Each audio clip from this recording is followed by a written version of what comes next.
Привет, мои юные 20, 30, 40, 50, 60 и даже 70-летние карапузы. И сегодня Да что ж такое? Про перегорание будем говорить. Даже не знаю, как начать. Давайте начнем с того, что вы умнички. Перегорели, понимаю.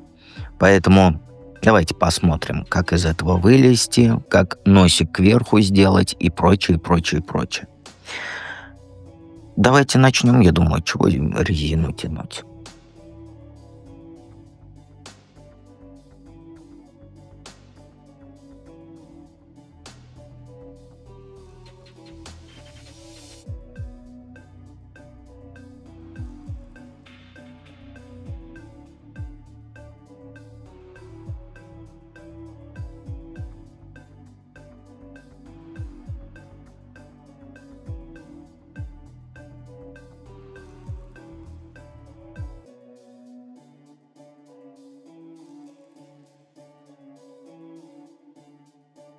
Итак, единички. Напоминаю, что передо мной бумажка с 4 вопросами, чтоб я чего не забыл, чтоб я куда-то не туда не ушел или вообще не отвлекся. Итак, читаем все карты парно. И первый вопрос: какие признаки говорят о том, что ты уже на грани эмоционального выгорания? Ну, знаешь, по картам у тебя эмоции сейчас скачут, как на американских горках. Вчера ты рыдала там над фильмом грустным, сегодня орешь на коллегу из-за ерунды, завтра смеяться будешь над какой-нибудь шуткой глупой. Вот у тебя биполярочка. Вот, вспомнил я название. Биполярочка. И ты сама не понимаешь, что с тобой происходит. То тебе хочется всех обнимать, целовать, даже деда иногда любишь, то тебе, как говорится, всех послать куда подальше хочется. И в голове каша у тебя сейчас полная. Ты прям не можешь сосредоточиться вот ни на чем. Книгу читать начинаешь, через страницу забываешь, о чем читала. Или вот, знаешь, вот такое бывает, когда сидишь, книжку читаешь и думаешь, а про что я читал-то? Вот примерно вот так у тебя. Если кино смотришь, сериал какой-нибудь, то не помнишь там, что было вообще до этого, да, что в прошлой серии было.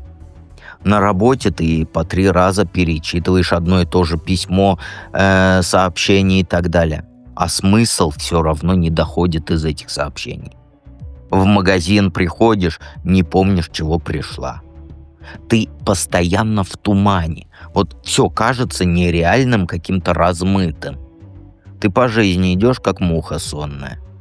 Люди с тобой разговаривают, а ты как будто их вот как через беруши слушаешь. Даже дома ты не можешь расслабиться. В ванной лежишь, а мысли скачут. Пытаешься заснуть, а в голове всякие глупости спать не дают. И знаешь, что самое страшное? Ты сейчас боишься оставаться наедине с собой. Потому что когда вокруг тишина, ты понимаешь, как тебе плохо. Поэтому ты постоянно включаешь то телевизор, то музыку, то там еще что-нибудь, лишь бы не слышать свои мысли. То есть ты бежишь от самой себя. Но куда ни беги, как говорится, ты все равно с собой бежишь. И вот этот хаос внутренний, он тебя больше всего пугает. Ты просто себя не узнаешь. Раньше была собрана, а теперь вот как будто по кусочкам рассыпалась. И не знаешь, как эти кусочки обратно собрать. Что именно в твоей жизни сейчас сильнее всего силы сжигает? Ну, знаешь, ты робот по решению чужих проблем. Мама звонит или звонит, не знаю, как правильно. Опять что-то болит, да? Ты несешься к ней. Подруга плачет из-за мужика своего, ты ее ночами утешаешь. Коллеги вообще работой завалили. Ты все на себя берешь, чтобы, как говорится, никого не подвести. Соседка даже, как говорится, тебе хочет на шею присесть. Ты просто стала вот универсальной вот этой, как ее, палочкой-выручалочкой для всех. И тебе это нравится, это хорошо. Ты там чувствуешь себя нужной, важной, незаменимой. Нравится, когда все обращаются к тебе за помощью и говорят, и ты потом про себя думаешь, вот какая я хорошая, вот как меня все ценят. Но на себя у тебя времени, силы нету. И еще ты хочешь всех подряд осчастливить. Думаешь, что там можешь изменить жизнь всех своих близких, да? Маму вылечить, подруге мужика найти, коллегам там помочь. Ты на себя ответственность берешь за чужое счастье. И когда у них что-то не получается, ты себя винишь. Ты знаешь, что вот я тебе хотел бы сказать? Ты забыла, что у тебя своя жизнь есть. Есть свои мечты какие-никакие, планы, потребности есть. Ты так привыкла жить интересами других, что саму себя потеряла. Когда тебя спрашивают там, чего ты хочешь, ты не знаешь, что ответить. Потому что вообще давно не думала о своих желаниях. Ты как знаешь, мамочка всех и каждого. Всех накормила, всех устроила, всех обогрела, а себя забыла. И теперь ты выгораешь от этого. И это непосильная ноша, ты выгораешь, услышь меня. Ты всем подряд дать то хочешь, чего у тебя у самой нет. Любовь, заботу, поддержку и так далее. А откуда взяться, если ты себя этим не подпитываешь, как ты думаешь? Почему ты продолжаешь двигаться дальше, даже чувствуя внутреннее выгорание? И какими потребностями ты пренебрегаешь? Ну, знаешь, ты продолжаешь пахать, потому что у тебя куча планов на будущее. Ты думаешь, вот закончу вот это дело и отдохну. Вот решу мамину проблему и собой займусь. Вот денег я заработаю, когда и в отпуск поеду. А то и вообще к деду на картошку. А то он там один, а у него 50 соток некопанных и картошку никак не посадит он один. И вот ты все время свою жизнь на потом откладываешь. Потом, а картошка не сажена до сих пор. А ты не едешь ни в деревню, ни в отпуск. А вот это твое «потом», оно никогда не наступает, потому что появляются новые дела, новые планы, новые обязательства. У тебя вот в голове четкая картинка того, как должна быть твоя жизнь. Ты себя видишь успешной, состоявшейся, там, всем вокруг помогающей. И ради вот этой картинки ты готова жертвовать всем. Сном, здоровьем, жизнью личной.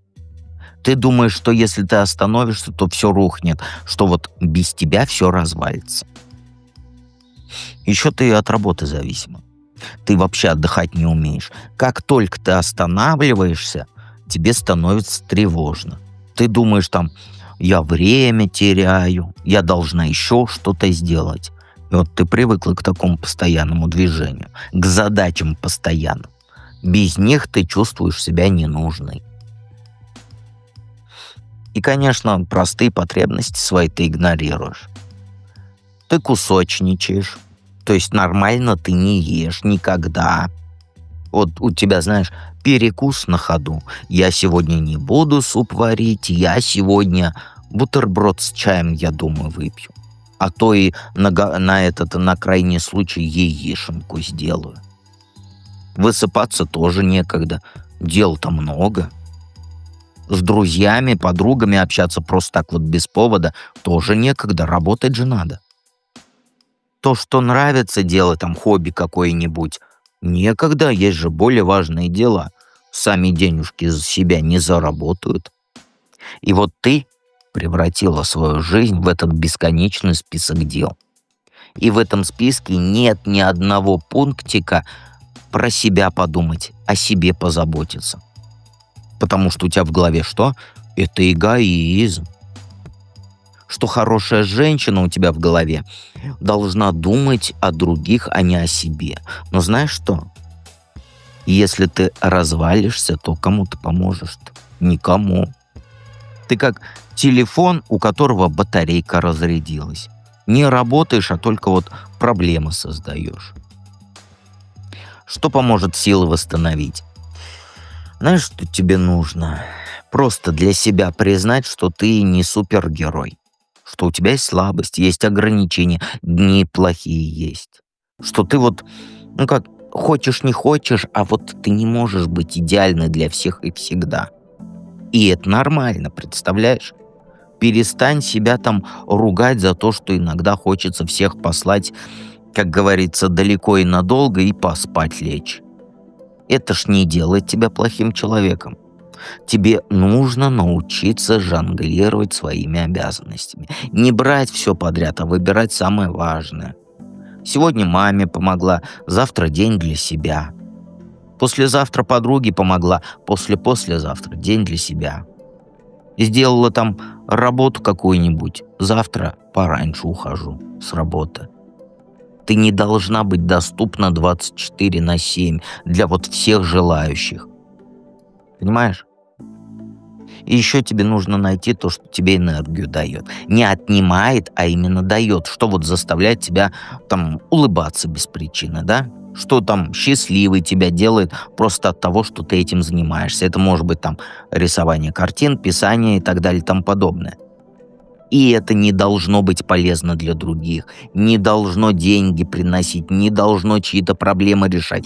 Это должно быть только для тебя. Хватит тебе думать, что отдых — это роскошь, которую я не могу себе позволить. Ты вот так вот думаешь. Отдых — это необходимость.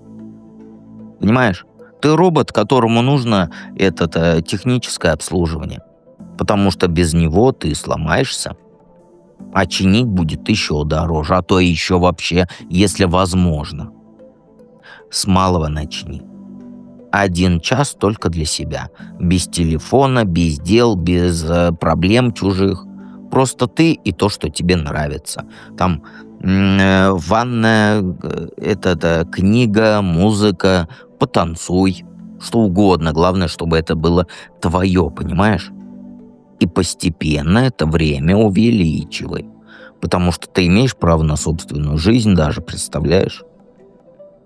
И чем раньше ты поймешь то, что тебе лучше, тем лучше у тебя будет восстанавливаться твои силы. Всем не поможешь. Обязательно подписывайся на канал, жмякай на колокольчик и перейдем ко второму варианту.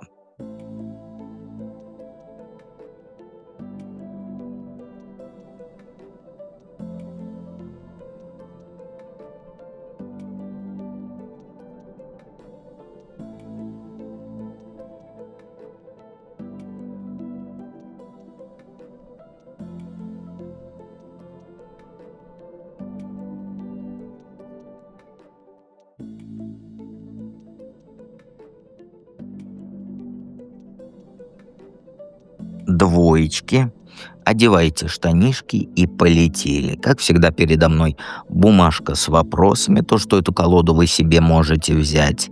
Вы уже знаете, ссылки в описании. И какие признаки указывают на то, что ты на грани эмоционального выгорания. Ты тоже робот.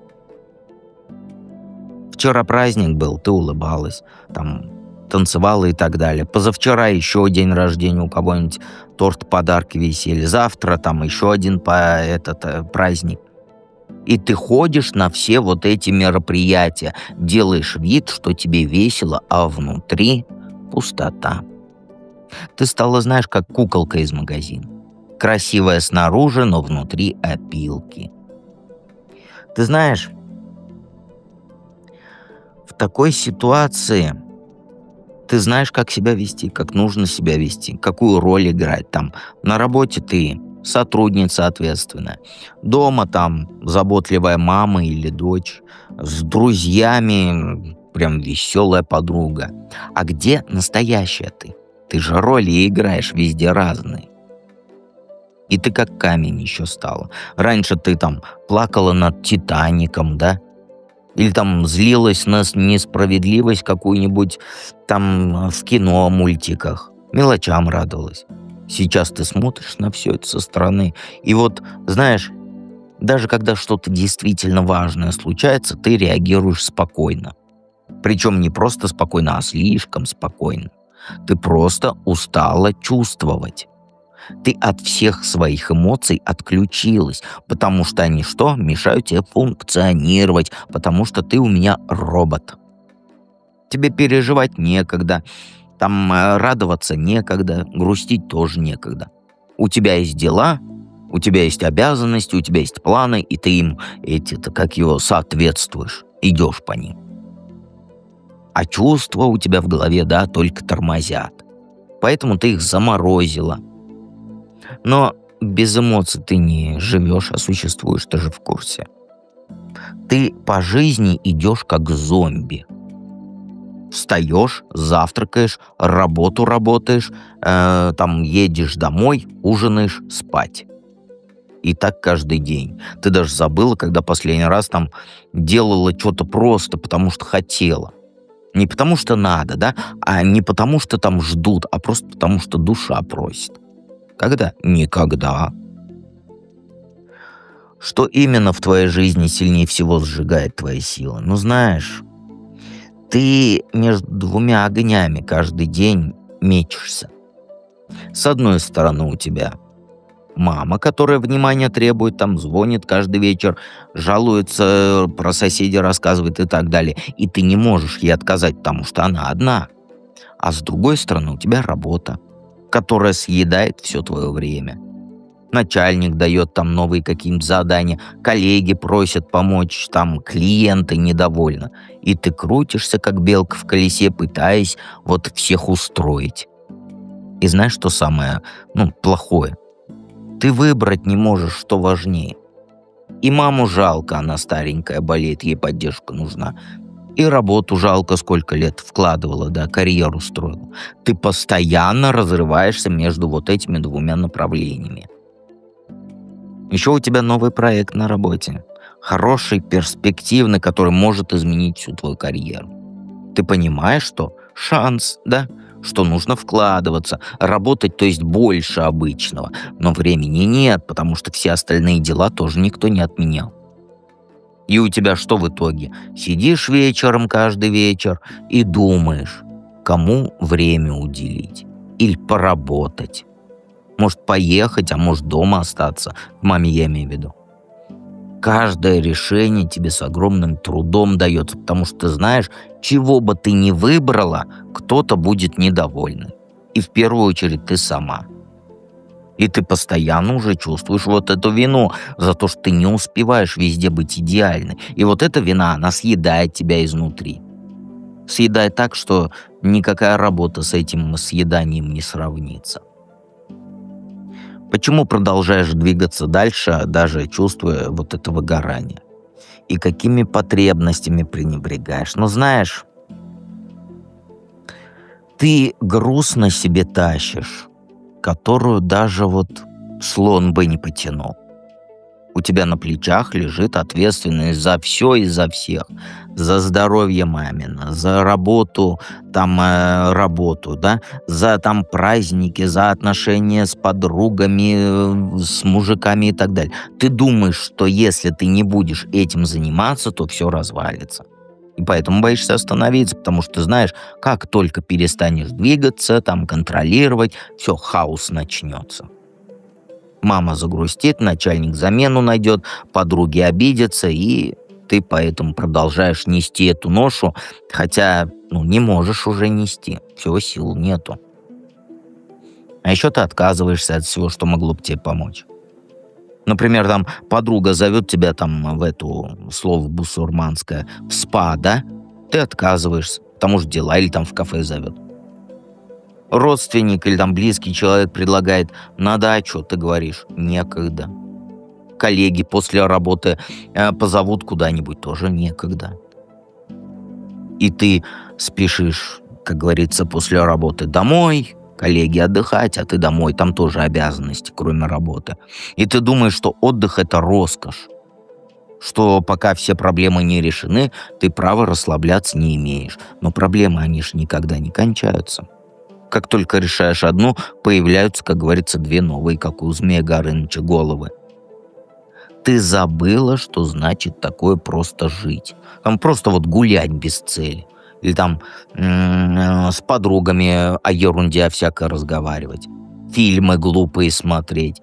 Мороженку просто кушать и фильм смотреть. Вообще же замечательно. А ты превратила свою жизнь в этот бесконечный марафон, где финиша нету. И самое грустное, что ты не даешь себе права на слабость, когда тебе там плохо, или когда ты плачешь, или когда работать идешь. Все, я не устала, я не устала.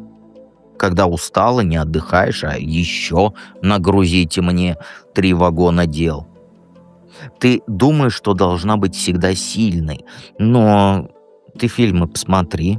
Даже супергерои свои вот эти плащи снимают и отдыхают. А ты чем? Ты сильнее супергероев, что ли? Что мешает силы восстановить? Ну, знаешь, тебе нужно научиться кайфовать от того, что у тебя есть. Вот перестань думать о том, чего тебе не хватает, и посмотри на то, что уже есть. Есть работа, дом, люди, которые тебя любят, это уже много. Вот каждый вечер садись и вспоминай 3 хорошие вещи, которые у тебя за день произошли. Кофе, солнышко, там незнакомец улыбнулся, погода хорошая. Мелочи, которые ты обычно не замечаешь, нужно замечать. Понимаешь? И еще тебе нужно контроль взять над вот своей всей жизнью. Перестань ждать там, что кто-то там, как сказать, вытащит тебя, как говорится, за космы на отдых. Вот мама твоя, начальник твой, подруги твои, они не отвечают за твое счастье. Никто из них не отвечает. Только ты сама можешь решить, как тебе жить. И начни «нет» говорить. Потому что это самое, как сказать, нужное слово и самое сложное слово для тебя. Не можешь помочь — скажи об этом. Не хочешь куда-то идти — не иди. Не готова там за новый проект браться — откажись. Твое время и силы, они не бесконечны, а ты уже выгоревшая. Еще, знаешь, очень важно, начни делать то, что тебе нравится. Хобби найди. Не то, что там для кого-то полезно, для чего-то полезно. Нет, для себя. Понимаешь? Чтобы это было твое. Ты не обязана быть идеальной для всех. Ты обязана быть честной перед собой. И если ты устала, то логично, что ты имеешь право на отдых. А если тебе плохо, то имеешь право помощи попросить, понимаешь? Ты ж человек, а не робот. Даже самые там крутые машины и то ломаются, если за ними не ухаживать. А ты чем хуже? Давайте перейдем к 3-му варианту.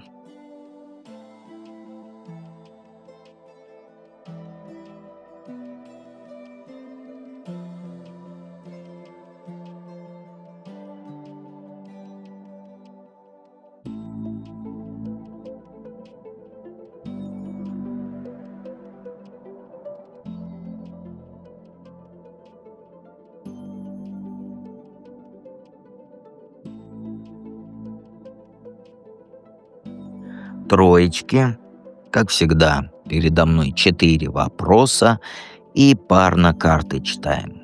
Такие признаки говорят о том, что ты на грани выгорания. А ты стала благотворительным фондом по картам.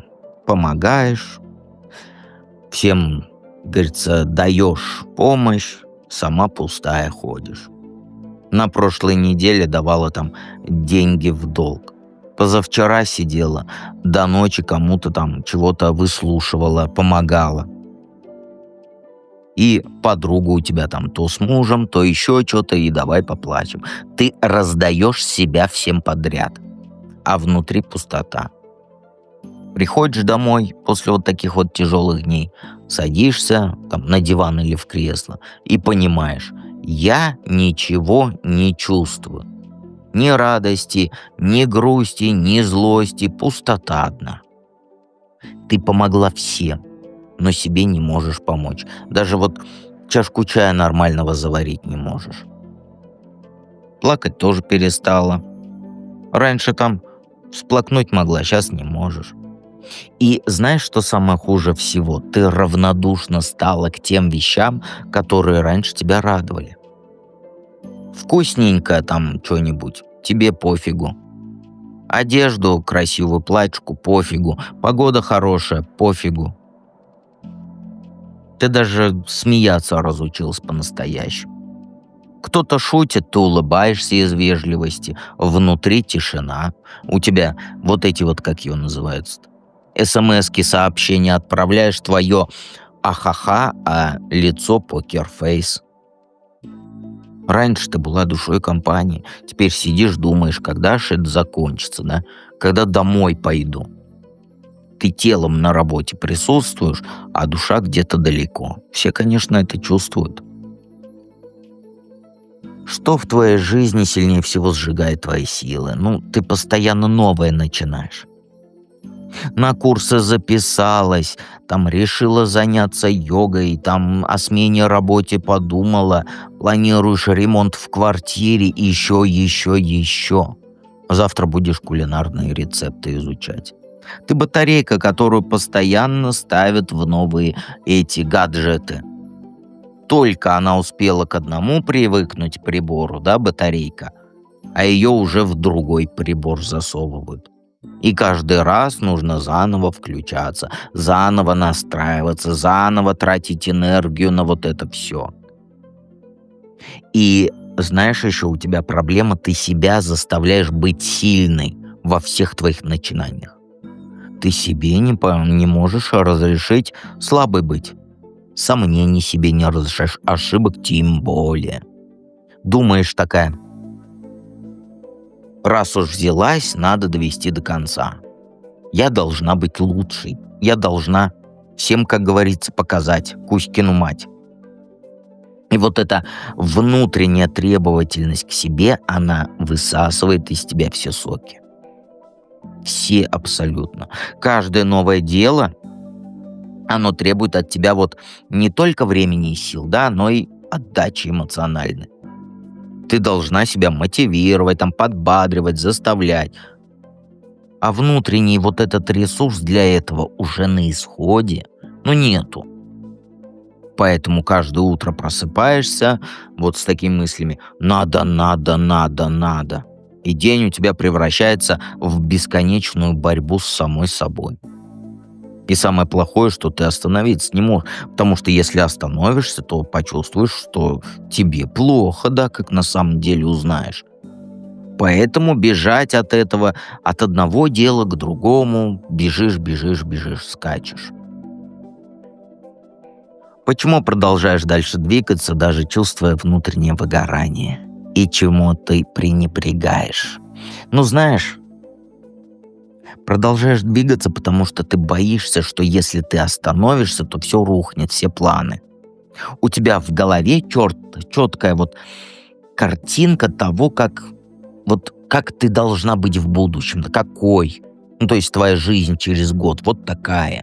Хорошая работа, там квартира в ремонте, отличная, здоровье крепкое, денег много.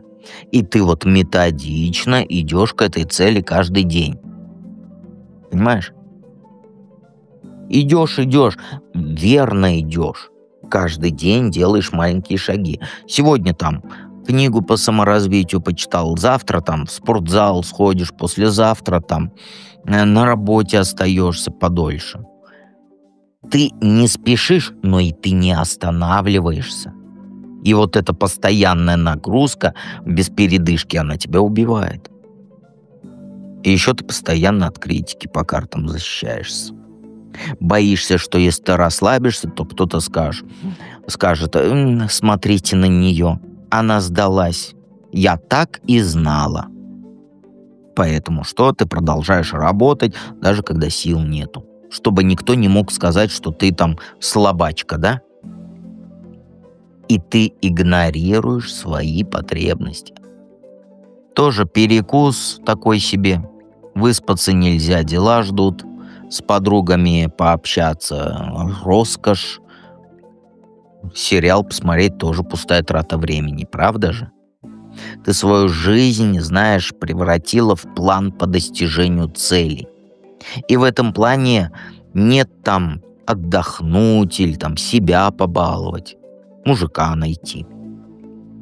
Ты знаешь, ты думаешь, что сначала нужно всего добиться, А потом уже можно будет жить. Но вот это потом когда? Через 5 лет, через 10, 80, когда тебе будет? А может, вообще никогда? Потому что всегда будут новые цели, всегда будут новые планы, новые достижения всегда будут. Что поможет тебе силы восстановить и вот это выгорание остановить? Знаешь, тебе нужно вспомнить, что такое семья. Не та, которая требует от тебя постоянной заботы, а та, которая может тебя поддержать. У тебя есть люди, которые готовы тебе помочь, но ты их не просишь. Думаешь, что должна я тащить все одна. Знаешь, пора перестать быть вот этой гордой и начать принимать помощь. Нужно начинать. Мама предлагает тебе приготовить еды на неделю. Соглашайся. Сестра там, например, с твоими детьми посидеть может. Отдавай. Подруга на дачу зовет, на шашлыки. Все, собирай манатки, давай вперед. И дело найди, которое ты будешь не одна делать. Какой-нибудь совместный проект там с подругами. Что-нибудь такое, кружок по интересам. Главное, чтобы рядом люди были, которые разделят с тобой и ответственность, и вот радость от выполнения, от результата, да? Вот нужно. Потому что ты слишком долго тащила все сама. А общее какое-нибудь там хобби, например, да, оно тебе глаза откроет, что ты не одна можешь тащить все. Понимаешь? Люди помочь тебе хотят. Они видят, что ты устала. Они готовы подставить плечо, но ты отталкиваешь вот этим своим «я сама». Начни там с малого, попроси там подругу с покупками помочь. Или там попроси приготовить ужин подругу. Или мужа, если он у тебя есть. Че он расслабленный сидит, телек смотрит? Понимаешь? И коллега на работе пусть на себя часть задач твоих возьмет. Это не слабость, это умение работать в команде. И начни делать что-то вот вместе с близкими. Там ужин с мужиком приготовь своим. Вот, да пусть там дети картошку чистят, мужик там что-нибудь тоже чистит, а ты смотри, командуй. Понимаешь? Вместе убирайтесь, вместе там отпуск распланируйте. Когда ты делишь дела с другими, они перестают быть тяжелыми. Представляешь, какая аксиома? Глазки открыл. Общее дело становится поводом для общения, для веселья. И так ты поймешь, что жизнь, она может быть легкой, если вот не тащить все на себе. Вроде очевидные вещи говорю, но ты же не слышишь. Ладно, подписывайся на канал, если еще не подписан, и обязательно жмякай на колокольчик. И помни, что дед всегда рядом.